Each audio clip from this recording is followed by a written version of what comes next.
யுத்தத்துல, முன்ன இருந்த உன் லோனை, முன்ன இருந்த உன் கடத்தை, முன்ன இருந்த உன் பைனான்ஸ, முன்ன இருந்த பிரச்சனைய, முன்ன இருந்த கசப்பை யாருங்க தீர்த்தது? கர்த்தர் தீர்த்தாரா? அதே கர்த்தர் இந்த வாரத்துல உன்னுடைய கடன், உன்னுடைய பிரச்சனை, உன்னுடைய சோர்வு, உன்னுடைய பிரிவினைகள், உன்னுடைய குழப்பங்களை கர்த்தரே தீர்த்து வைப்பார்.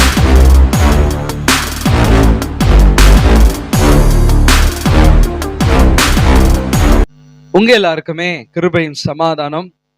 இந்த வாரத்தின் தீர்க்க தரிசனமான வார்த்தைக்குள்ள நம்ம வந்திருக்கிறோம். நிச்சயமாய் ஆண்டவர் உங்களோடு கூட இடைப்படுவார். அவர் உங்களுக்காக தன் குமாரனை கொடுத்த தேவன் மற்ற எல்லாவற்றையும் அருளாது இருப்பது எப்படின்னு தான் இருக்கு. உங்களை நேசிக்கிறதுனால குமாரனை அவர் கொடுத்திருக்கிறார். மற்ற எல்லாவற்றையும் அவர் நிச்சயமாய் உங்களுக்கு இந்த வாரத்துல அருள பண்ணுவார். ஒவ்வொரு நாளும் கர்த்தர் நம்மளுக்கு ஒரு கிருபைகளை கொடுத்திருக்கிறார். இன்னைக்கு நம்மளுடைய வாழ்க்கையில நிறைய பேரு என்ன பண்றோம் அப்படின்னா, கவலை தான் படுறோம். கடத்தை குறிச்சு, பிள்ளைகளை குறிச்சு, பேர பிள்ளைகளை குறிச்சு, வேலையை குறிச்சு, ஃபியூச்சரை குறிச்சு. வேலை கிடைச்சிச்சுன்னா வேலையிலேயே இருப்போமா, வேலை கிடைக்கலன்னா வேலை முதல்ல கிடைக்குமா, பிள்ளை நல்லா படிப்பானா, ஃபியூச்சர்ல அடைவானா, பிள்ளையை குறிச்சு கவலை, எல்லாத்தையும் குறிச்சு நம்மளுக்கு ஒரு கவலை. இதுலயே நிறைய பேர் சூசைட் பண்ணிக்கிறாங்க. என்ன சூசைட் பண்ணிக்கிறாங்கன்னா, அந்த பையன் விட்டுட்டா லைஃபே இல்லைன்னு நினைக்கிறான், அந்த பொண்ணு விட்டுட்டா லைஃபே இல்லைன்னு நினைக்கிறான், இவங்க விட்டுட்டா அவங்க விட்டுட்டான்னு லைஃபே இல்லைன்னு நினைக்கிறாங்க. ஆனா மாற முடியாதுன்னு ஒரு பிரச்சனை கூட நம்மளுடைய வாழ்க்கையில இல்லவே இல்லை. நிறைய பேர் என்ன நினைக்கிறாங்கன்னா, நம்ம கவலைப்பட்டா பிரச்சனையை மாத்திடலாம்னாக்கா சத்தியமா இல்லவே இல்லை. பைபிள் சொல்லுது, நீ கவலைப்படுறதுனால ஒரு ஒரு ஒரு ஒரு அவர் உன்னுடைய லைஃப் ஸ்பேனை கூட்டவும் முடியாது, குறைக்கவும் முடியாது. என்ன பண்றதுனால? நீ கவலைப்படுறதுனால. நீ கவலைப்பட்டு பட்டு பட்டு பட்டு பட்டு எதுவும் ஒன்று மாறுதானாக்கா இல்ல, சீக்கிரம் செத்துருவேன். அதான் மேட்ரு. என்ன ஆயிடுவேன்? சீக்கிரம் போயிடுவேன். ஆம்பளைங்க இருதயத்துல சேர்த்து வச்சுன்னா ஹார்ட் அட்டாக் வந்தது. பொண்ணுங்க ஊரெல்லாம் சொல்லி தினம் மேல உட்காந்து கவலைப்பட்டு கவலைப்பட்டு, முக்கியமா பெண்கள் கவலைப்படுறதுக்கு கவலையே இல்லைன்னா கூட ஊராமூட்டு கதையை எடுத்து கவலைப்பட்டுன்னு உட்காந்து பாருங்க. இப்படிதான் வாழ்க்கை எல்லாருக்குமே போயின்னு இருக்கு. அல்லேலூயா. ஆனா பைபிள் சொல்லுது, மத்தேயு 6:25 வாழ்க்கையை குறிச்சும் சரீரத்தை குறிச்சும் கவலைப்படாதீங்க. வாழ்க்கையில நான் முன்னேறுவேனா, நான் நல்லா இருப்பேனா, காட் எனக்கு ஒரு பிளான்ல போய் நான் சேருவேனா என்ற ஒரு கவலை உங்களுக்கு இருக்கவே கூடாதான். நான் எப்படி சாப்பிட போறேன், நான் எப்படி குடிக்க போறேன், நான் என்னத்தை உடுத்த போறேன், நான் எப்படி வீடு கட்ட போறேன், நான் எப்படி கடன் தீர்ப்பேன், நான் எப்படி என் பிள்ளைகளுக்கு கல்யாணம் பண்ணி வைப்பேன், நான் எப்படி என் பிள்ளைகளுக்கு நான் ஃபீஸ் கட்டுவேன், நான் எப்படி என் பிள்ளைகளுடைய வாழ்க்கையில முன்னேற்றத்துல நான் எதனா பண்ண போறேன்னு சொல்லி நான் ஒரு கவலையே நம்ம வைக்கவே கூடாதான். அதான் ஆண்டவர் சொல்றாரு, வாழ்க்கையை குறிச்சும் சரீரத்தை குறிச்சும் கவலைப்படாதீங்க. இதெல்லாம் யார் கவலைப்படுவாங்கன்னா 32ல சொல்லு, for the Gentiles eagerly seek all these things. அந்நியருங்க தான் இதுக்கெல்லாம் எதிர்பார்த்துன்னு உக்காந்து இருப்பாங்களாம். ஆனா for your heavenly father knows that you need all these things. இது எல்லாமே உனக்கு தேவை. துணி தேவை, சாப்பாடு தேவை, உயர்வு தேவை, வேலை தேவை, பணம் தேவைன்றது கர்த்தருக்கு தெரியுமா. ஆனா நீயும் நானும் பண்ண வேண்டியது என்னன்னா, முதலாவது தேவனுடைய ராஜ்யத்தையும் அவருடைய நீதியும் நீங்கள் தேடும் போது பின்பு இவைகள் எல்லாம் கூட கொடுக்கப்படும் தான் பைபிள் சொல்லு. உன் வேலை, என் வேலை அவரை தேடுறது, அவருடைய வார்த்தையை தியானிக்கிறது, அவர் எனக்காக செய்து வைத்திருக்கிறது, அவர் என் மேல வைத்திருக்கிற நீதினால என்னென்ன ஆசீர்வாதம்ன்றது தேடுறது தான் என்னுடைய வேலையா இருக்கு.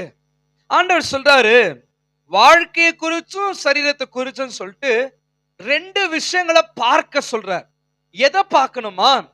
பறவைகளை பாருங்கள் அப்படின்ற. நம்ம இருக்கிற டென்ஷன்ல எங்க பறவை கவலைப்பட்டு இருந்தா உட்காந்துக்கிறோம். பறவை எதனா வந்துச்சுன்னா தொர்த்தி விடுறோம். நம்ம கூண்டுல இருக்கிற பறவை இல்ல, நம்ம ஃப்ரீயா இருக்கிற ஒரு பறவை. கூண்டுல இருக்கிற பறவைக்கு மனுஷன் சோறு போட்டதான் உண்டு. ஆண்டவர் நீங்க வளர்க்கிற வீட்டுல வளர்க்கிற கூண்டுல வச்சுக்கிற பறவையை பத்தி கர்த்தர் பேசல.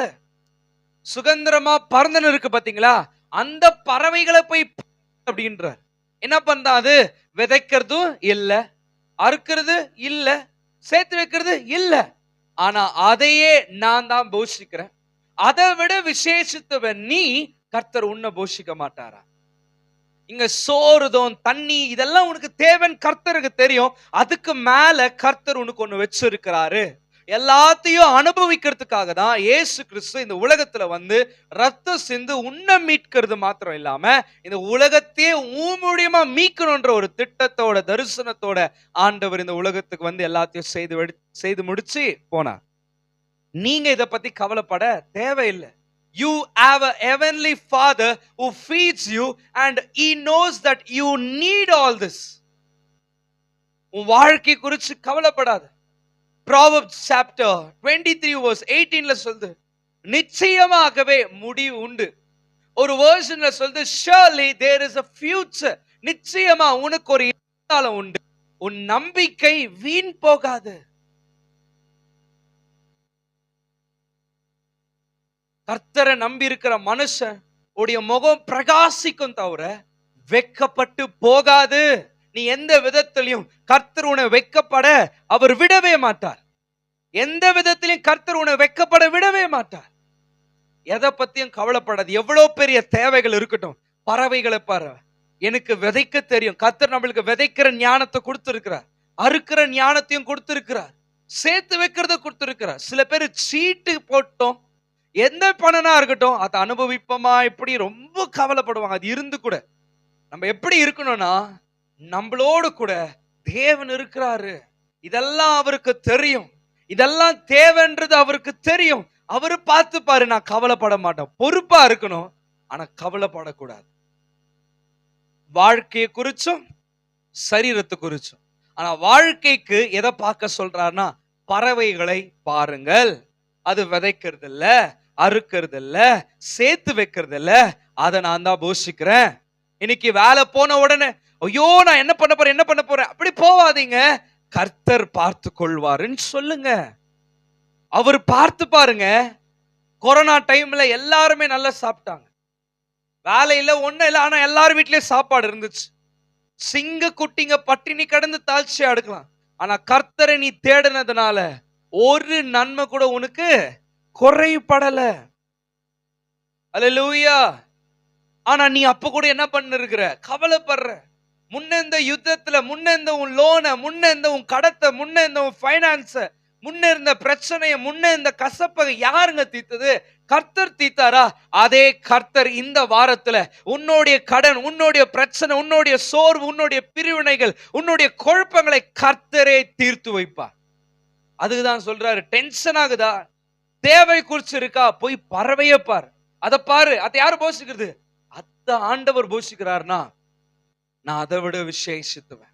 எனக்காக குமாரனே கொடுத்திருக்கிறார்னா மற்ற எல்லாவற்றையும் எப்படி கொடுக்காத போயிடுவாருன்னு ஒரு நம்பிக்கையோட நீங்க இருக்கணுங்க. என்ன பண்றது தெரியல, எவங்கிட்ட போய் கேட்கறது தெரியல, இது பண்ணல, என் ஃபியூச்சர் எப்படி இருக்க போகுது தெரியல, என் வாழ்க்கை எப்படி இருக்க போகுது தெரியல. ஒரே அப்படியே ஒரு சில விஷயங்களை உங்க கண்களை, உங்க பிரச்சனைகளை பார்க்கறீங்க, உனக்கு எதிராக இருக்கிற மனுஷனை பார்க்கறீங்க. ஆனா கர்த்தர் பார்க்க சொன்னது ஒரு பறவைய. ஏன் பறவை மேல பறக்கும் போது அது பத்தி அதுக்கு ஒரு கவலை இல்லை. இங்க யார் பைத்தியனே வேற தெரியல. டவுன்ல சர்க்கிள் கிட்ட ஒரு பைத்தியம், நம்ம கண்ணுக்கு ஒரு பைத்தியம் சொல்றோம்ல, அவன் கால் மேல கால் போட்டு பீடி குச்சின்னு உட்காந்துக்கிறான். அவனுக்கு எதை பத்தியும் கவலை இல்லை. ஏன்? டைமுக்கு அவனா சோறு கொடுக்க போறான், சோறுக்காக அவன் எங்க கஷ்டப்படுறான் இல்ல, அவனுங்களுக்கு நிறைய சாப்பாடு கிடைக்கும்.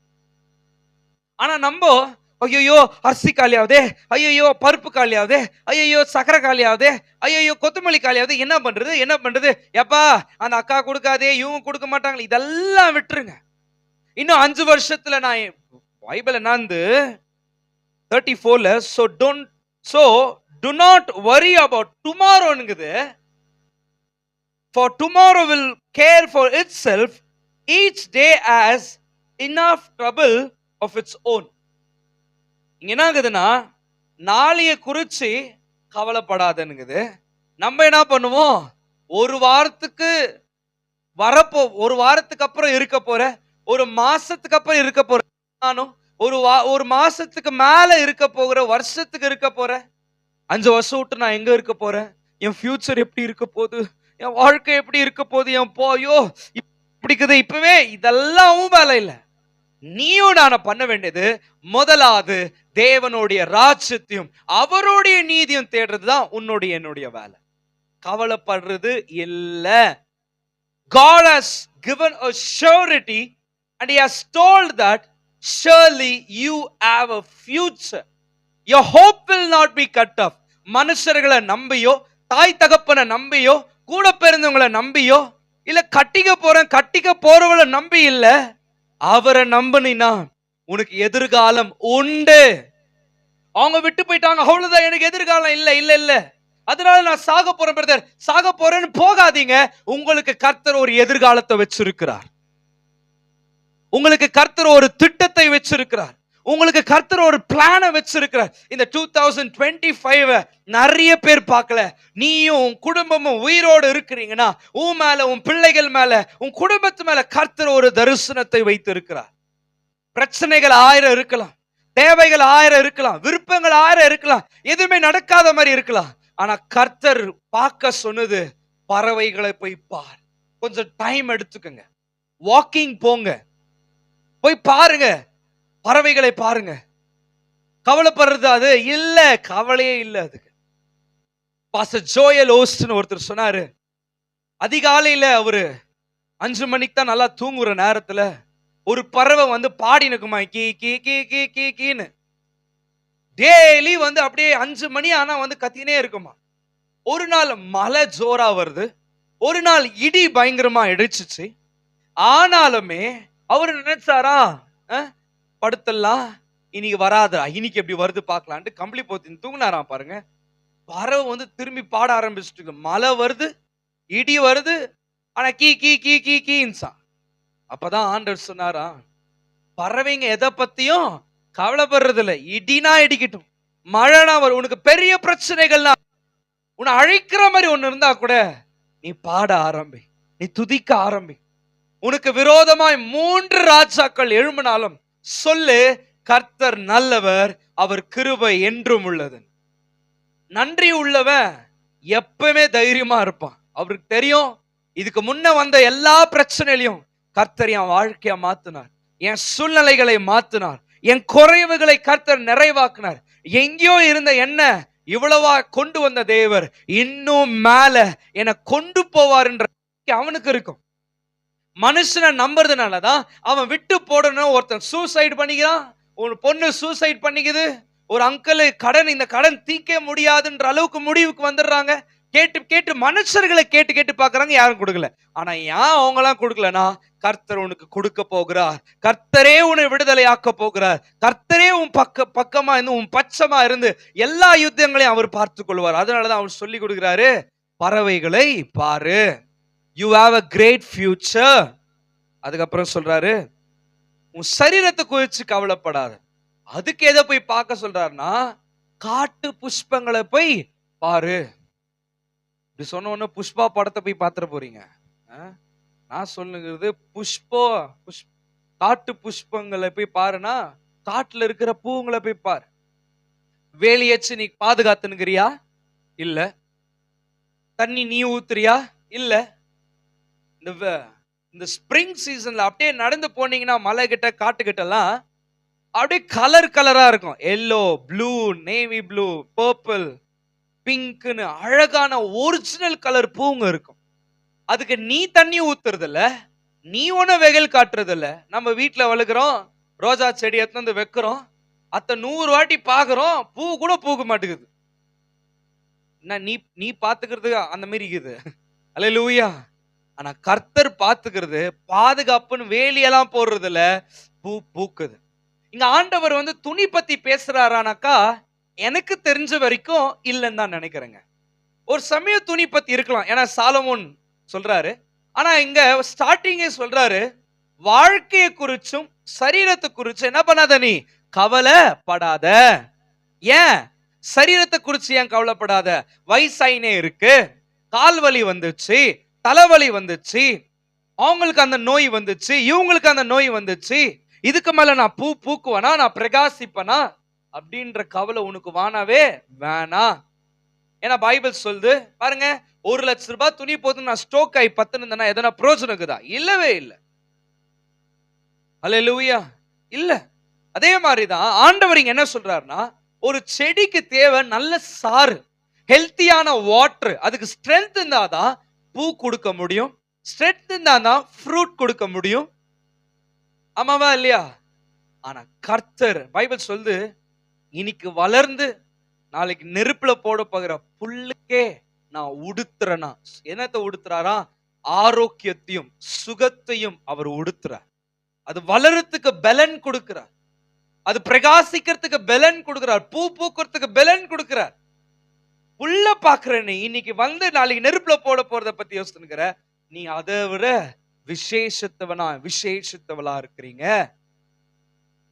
நீங்க அதை பத்தி கவலைப்பட, சரீரம் வயசாக குறைஞ்சிருமா? இல்ல, வயசாக பலன் கூடும். அதை பத்தி நீங்க கவலைப்படாதீங்க. நான் எங்க படுத்துருவனும். இன்னைக்கு நிறைய பேர் என்ன தெரியுமா பண்றாங்க? சம்பாதிக்கிறேன் பயங்கரமா ஓட்டு, சம்பாதிக்கிறதெல்லாம் ஹாஸ்பிட்டலுக்கு செலவு பண்றது. கேட்டா எப்படி கரெக்டா சேர்த்து வச்சா ஹாஸ்பிட்டலுக்கு யூஸ் ஆச்சு பாத்தியா? ஹாஸ்பிட்டலுக்கு யூஸ் ஆகுறது அது கரெக்டான பணமே இல்ல. சரீரத்தை குறிச்சு கவலைப்படாதீங்க. சொல்லுங்க, இன்னைக்கு வளருது அந்த பில்லு, நாளைக்கு நெருப்புல போடுறோம். அத்தையே கர்த்தர் உடுத்துறார்னா என்னையும் கர்த்தர் உடுத்துறார். இந்த வார்த்தையை கேட்க உங்களுடைய சரீரத்துல எந்த நோய் இருக்கட்டும், கவலைப்படாதீங்க. நீங்க கவலைப்படாம இருந்தீங்கனாலே நோய் வராதுங்க. ஆமா, சில டாக்டர்ஸ் எல்லாம் சொல்றாங்க, கவலைப்படுறதுனால இன்ஃபெக்ஷன்ஸ் ஆகுதான், ஸ்கின் ப்ராப்ளம் வருதான். கொஞ்ச நேரம் உங்க பிரச்சனை யோசிச்சீங்கன்னா தலைநோய் வருது. பாத்துக்கிறீங்களா? 10 சாரி டவுன் எடுத்துக்கிறீங்க அதுக்கு, ஆனாலும் போறது இல்லை. ஏன்? கவலை. சரீரத்தை குறிச்சு கவலை, நாளைக்கு வருமா கவலை. கவலைப்படுறங்க முன்னேறவே முடியாது. விசுவாசம் இல்லாதவங்க கவலைப்படுவாங்க, என் கூட தேவன் இல்லாதவங்க கவலைப்படுவாங்க, நான் ஒரு அனாதைன்னு நினைக்கிறவங்க கவலைப்படுவாங்க. ஆனா எவன் கர்த்தர் என் மெய்ப்பரா இருக்கிறார், நான் தாழ்ச்சி அடையேன் அப்படின்னு சொல்றானோ அவன் கவலைப்படவே மாட்டான். அவனுக்கு தெரியும், நான் அனாதை இல்ல, என்னை படைத்தவர் என்னோடு கூட இருக்கிறார், என்னை அழைத்தவர் என்னோடு கூட இருக்கிறார், எனக்காக குமாரனை கொடுப்பாருனா மற்ற எல்லாவற்றையும் அவர் நிச்சயமாய் அருளை பண்ணுவார் என்ற ஒரு நம்பிக்கையோடு இருப்பான். நீங்க கவலைப்படுறீங்கன்னா உங்களுக்கு ஃபியூச்சர் இல்லைன்னு நீங்க நம்புறீங்க. ஆனா தேவன் இருக்கிறாருன்னு நம்புறவன் எப்படி இருப்பானா, எனக்கு ஒரு ஃபியூச்சர் இருக்கு. ஏன்னா என்னை தாயின் கருவிலே உருவாகிறதுக்கு முன்பதாகவே என்னை பேர் சொல்லி அழைத்தவர், அவருக்கென்று என்னை பிரித்தெடுத்தவர், எனக்கு ஒரு பெரிய எதிர்காலத்தை, அநேகர் மத்தியில உயர்கிற ஒரு காலத்தை அவர் வைத்திருக்கிற அவருடைய நம்பிக்கையோட நாட்களை கடந்து போவான். அதுக்குன்னு வேற நம்பிக்கையாவே முஞ்சிரும் இல்ல. நிச்சயமாய் கர்த்தர் உங்களுக்கு சொல்ற வரைக்கும் அவர் தூங்குறதும் இல்ல, சொன்னதை செய்யற வரைக்கும் தூங்குறதும் இல்ல, ஒருங்குறதும் இல்ல. பைபிள் சொல்லுது, ஒரு நிச்சயத்தை தருது, அவர் உன்னை விட்டு விலகுவதும் இல்லை, உன்னை கைவிடுவதும் இல்லை. ஹல்லேலூயா. அப்ப நீங்க ஏன் பயப்படணும்? அப்ப நீங்க ஏன் கவலைப்படணும்? அதனாலதான் ஆண்டவர் இதெல்லாம் அந்நியருங்க கவலைப்படுறது. உனக்கு ஒரு அப்பா பரலோகத்தின் தகப்பன் இருக்கிறார், இதெல்லாம் உனக்கு தேவைன்னு அவருக்கு தெரியும். உன் ஃபியூச்சர் உன்னை தாயின் கருவிலேயே உன்னை பிரிச்சது எல்லாரும் கோடிக்கணக்கான ஸ்பெர்ம்ஸ் இருந்துச்சு. ஆனா கர்த்தர் உன்னோண்டி அழைத்தது அங்கே ஜெயிக்க வச்சிருக்கிறார்னா, இந்த கோடிக்கணக்கான ஜனங்கள் மத்தியில கர்த்தர் உன்னையும் ஒரு சக்சஸ்ஃபுல் லைஃப், உன்னையும் ஒரு மேன்மையான இடத்துல, உன்னையும் ஒரு அதிசயமான ஒரு இடத்துல அவர் நிச்சயமா வைப்பார். சோ நிச்சயமா நீங்க நம்புங்க, உங்களுக்கு ஒரு எதிர்காலத்தை வச்சிருக்கிறார். முதலாவது இதெல்லாம் வேற எவனா கவலைப்படுறது, அனாதைங்க கவலைப்படுறது. நம்மளுக்கு அப்பா இருக்கிறார், குமாரனை கொடுத்த ஒரு அப்பா இருக்கிறார், நம்மளுக்கு இயேசு கிறிஸ்துவான சகோதரன் இருக்கிறார், நம்மளுக்கு இயேசு கிறிஸ்துவான நண்பர் இருக்கிறார். எல்லா விதத்திலையும் ஆறுதல் படுத்த, எல்லா விதத்திலையும் உன்னையும் மீட்க, எல்லா விதத்திலையும் உன்னையும் போஷிக்க, நடத்த உனக்கு ஒரு எதிர்காலத்தை அவர் வைத்திருக்கிறார். ஒரு நன்மை கூட உனக்கு குறைபடாது. அல்லேலூயா. மிகப்பெரிய கடன்ல நீ போனா கூட கர்த்தர் அதை பார்த்து கொள்வார். அல்லேலூயா. சோ நிச்சயமாய் இந்த வாரம் உங்களுடைய வாரமா இருக்கும். கவலைப்படுறது விட்டுருங்க, அவர்கிட்ட விட்டுருங்க. எல்லாத்தையும் நீங்க இப்படியும் விட்டுறணும், அவர்கிட்ட விட்டுறணும். இதெல்லாம் நீங்க பாத்துக்கங்கன்னு உங்க தலையில விட்டு சந்தோஷமா இருந்து பாருங்க, கர்த்தர் உங்களுடைய வாழ்க்கையில பெரிய காரியங்களை செய்வார். கண்களை மூடி ஜெபிக்கலாம். நல்ல தகப்பனே, இந்த வீடியோ பார்த்து கொண்டிருக்கிற இந்த வீக் ஃபுல்லா எதை குறித்து நாங்க கவலைப்படல. எவ்வளோ தேவைகள் இருந்தாலும் கர்த்தர் நீங்க பார்த்து கொள்வீங்கப்பா. உங்க பிள்ளைகளுடைய தேவைகளை நீங்க பறவைகளை பார்க்கிறவர், புல்லுகளை பார்க்கிறவர், காட்டு புஷ்பங்களை கவனிக்கிறவர், போஷிக்கிறவர். ஆண்டவரே, சுகத்தை ஆரோக்கியத்தை கொடுக்கிறவர். செடிங்க தன்னைத்தானே வளர்க்கறதுக்கு அப்படியே கஷ்டப்படுறது இல்ல டாடி, நீங்க பாத்துக்கிறீங்க. அதே மாதிரி உங்களுடைய பிள்ளைகளை நீங்க பார்த்துப்பீங்க. வேலை இல்லாதவர்களை நீங்க போஷிக்க உண்மை உள்ளவர். எல்லாத்திலும் நடத்துங்க. இயேசுவின் மூலம் ஜெபிக்கிற நல்ல தகப்பனே, ஆமேன். உங்க எல்லாருக்கும் கிருபையும் சமாதானம். கர்த்தர் உங்களோடு கூட இருந்து பெரிய காரியங்களை செய்வாராக. ஆமென்.